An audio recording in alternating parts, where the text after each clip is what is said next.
विद्यार्थी मित्रांनो, आज आपण 5.1 अल्जेब्राच्या समोरचा जो काही भाग आहे सॅम्पल स्पेस प्रोबॅबिलिटी मध्ये. सॅम्पल स्पेस म्हणजे ज्याला आपण नमुना अवकाश असं म्हणतो. सॅम्पल स्पेस याची डेफिनेशन दिलेली आहे आपल्याला, the set of all possible outcomes. आपण आउटकम्सची डेफिनेशन पाहिली त्या ठिकाणी. निष्पत्ती म्हणतो आपण त्याला. Of the random experiment is called the sample space. नमुना अवकाश. The set of all possible outcomes म्हणजे जेवढ्या शक्यता आलेल्या असतील तेवढ्या पूर्ण शक्यता ऑफ द रॅन्डम एक्सपेरिमेंट. समजा आता उदाहरणार्थ या ठिकाणी आपण डायस आहे. हा डायस घेतल्यानंतर या ठिकाणी किती शक्यता झाल्या आपल्या? 6. कारण याच्यावरती 1 2 3 4 5 6 पूर्णांक, म्हणून त्या 6ही शक्यता त्याच्यामध्ये मांडणं त्याला म्हणायचं सॅम्पल स्पेस, नमुना अवकाश. It is denoted by yes. आणि जो सॅम्पल स्पेस जो आहे तो आपण यस किंवा ओमेगा, याला ओमेगा असं म्हणतात, परंतु शक्यतो आपण यसचाच त्या ठिकाणी यूज करतो. म्हणून it is denoted by S. Sample space आपण यस ने डिनोट करतो. The number of element in the set S is denoted by n of S. बरोबर आहे. काय सांगितलं त्या ठिकाणी? आपल्याला जे काही नंबर ऑफ एलिमेंट त्याच्यामध्ये येतील ते आपण एन ऑफ यस ने डिनोट करतो. आता आपण एन ऑफ यस काय, यस काय, नमुना अवकाश कशाला म्हणायचं, या सर्व गोष्टी जो आपण टेबल घेणार आहे त्या टेबल मध्ये तुम्हाला समजू येतील. आता आपण या ठिकाणी रॅन्डम एक्सपेरिमेंट, सॅम्पल स्पेस आणि नंबर ऑफ सॅम्पल स्पेस या ठिकाणी बघणार आहोत. One coin is toss. आपल्याला या ठिकाणी हे खूप महत्वाचा टेबल आहे. परीक्षेमध्ये आपल्याला याच्यापैकी एका तरी पॉइंट वर प्रश्न विचारला जातो. सॅम्पल स्पेस लिहा किंवा नंबर ऑफ सॅम्पल स्पेस लिहा, दोन्हीवरही यामध्ये हे जे महत्वाचे पॉइंट दिलेले आहेत, हा टेबल आहे. तो टेबल तुमचा तोंडपाठ असायला पाहिजे, पाठ असायला पाहिजे. One point is toss. आपल्याला सॅम्पल स्पेस लिहायचा आहे. सॅम्पल स्पेस आपण कशाने लिहितो? यस ने. आणि या ठिकाणी अशा पद्धतीचा जो महिरपी कंस म्हणतो आपण त्याला ब्रॅकेट मध्ये नंबर ऑफ सॅम्पल स्पेस लिहायचा असतो. म्हणजेच S is equal to head और टेल. या ठिकाणी दोन शक्यता आपल्याला लिहिता येतील. या ठिकाणी वन कॉइन आर टॉस, एक तर हेड किंवा दुसरा टेल पडू शकतो. म्हणून आपण या ठिकाणी number of sample space is equal to किती लिहिणार? 2. 1 आणि 2 म्हणजे नंबर ऑफ सॅम्पल स्पेस म्हणजे हे मोजून आपल्याला फक्त याच्यामध्ये लिहायचं असते. त्यानंतर 2 coins are toss. S is equal to, आता 2 कॉइन हे ऍट अ टाइम फेकले. लक्ष द्या, 2 कॉइन हे ऍट अ टाइम फेकले म्हणजे 2 हातावरती, 2 बोटावरती 2 घेतले आणि 2 फेकले तर किती शक्यता निर्माण होतील? म्हणजेच या ठिकाणी दोनही कॉइन हेड पडू शकतात.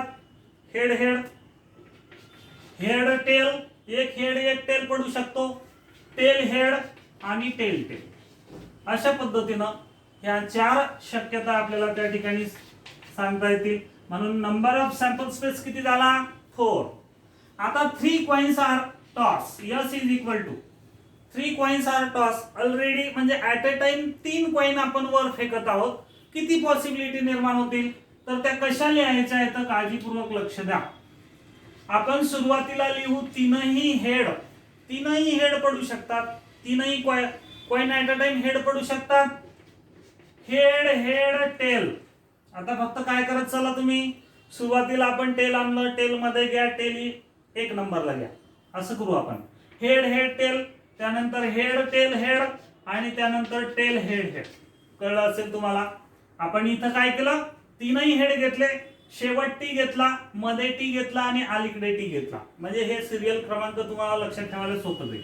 त्यानंतर आता टेल टेल टेल, तीनही कॉइन टेल पडू शकतात. Tail tail head, tail head tail आणि हेड टेल टेल.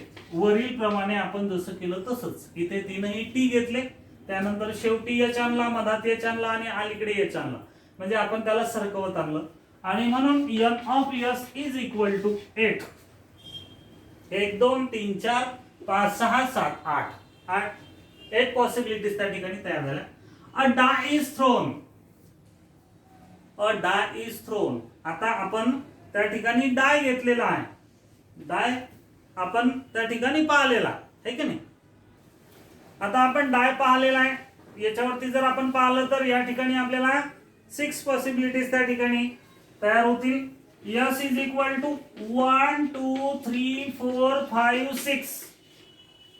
6 पैकी कोणताही अंक जो असेल तो वरच्या बाजूला येऊ शकतो, बरोबर आहे.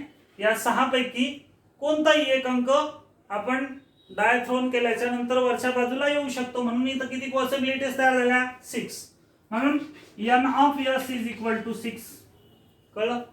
आता 2 dice are thrown, number of sample space is equal to 2 dice are throne.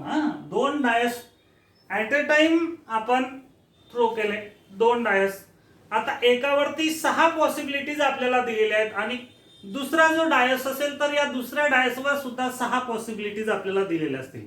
परंतु जर आपण ऍट अ टाइम थ्रोन केले तर 6 आणि ह्या 6, परंतु त्याच्या गुणाकाराच्या पटीमध्ये त्या तयार होतील. 6 6 36 पॉसिबिलिटीज तयार होतील.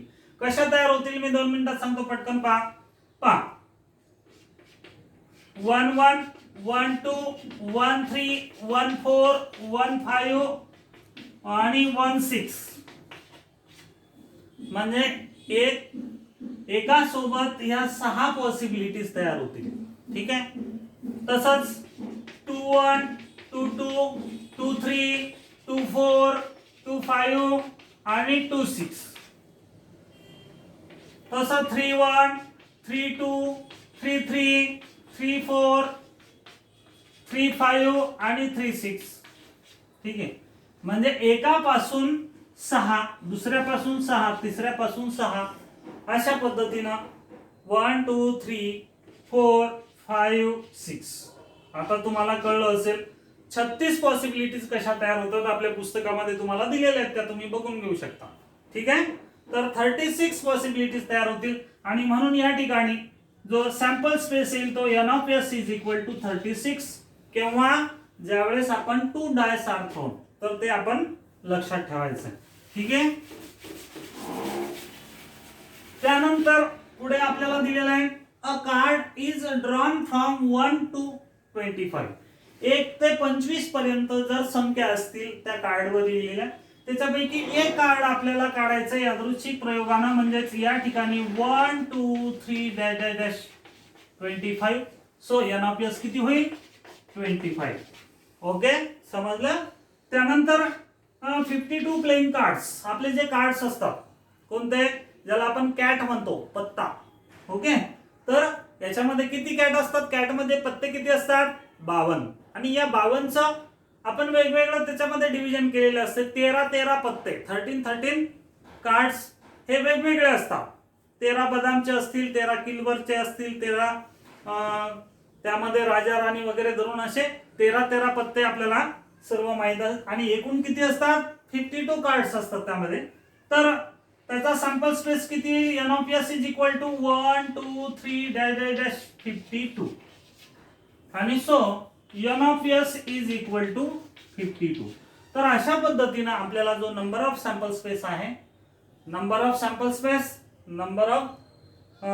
सॅम्पल स्पेसची जी काही कॅल्क्युलेशन म्हणजे आपण याला मोजून लिहितो, तर अशा पद्धतीनं नंबर ऑफ सॅम्पल स्पेस लिहिला जातो आणि याला आपण सॅम्पल स्पेस असं म्हणतो. म्हणजे ज्या काही पॉसिबिलिटीज असतील त्या याच्यामध्ये लिहितो.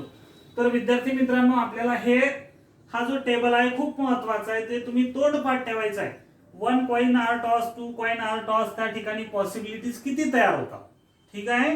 तर अशा पद्धतीनं हा टेबल तुम्ही तयार करा. यानंतरचा जो प्रॅक्टिस सेट आहे तो आपण पुढे घेणारच आहे. आणि पुढचे व्हिडिओ, पुढचा प्रॅक्टिस सेट मिळण्यासाठी तुम्ही नक्की लाईक, शेअर, सबस्क्राईब करा. धन्यवाद.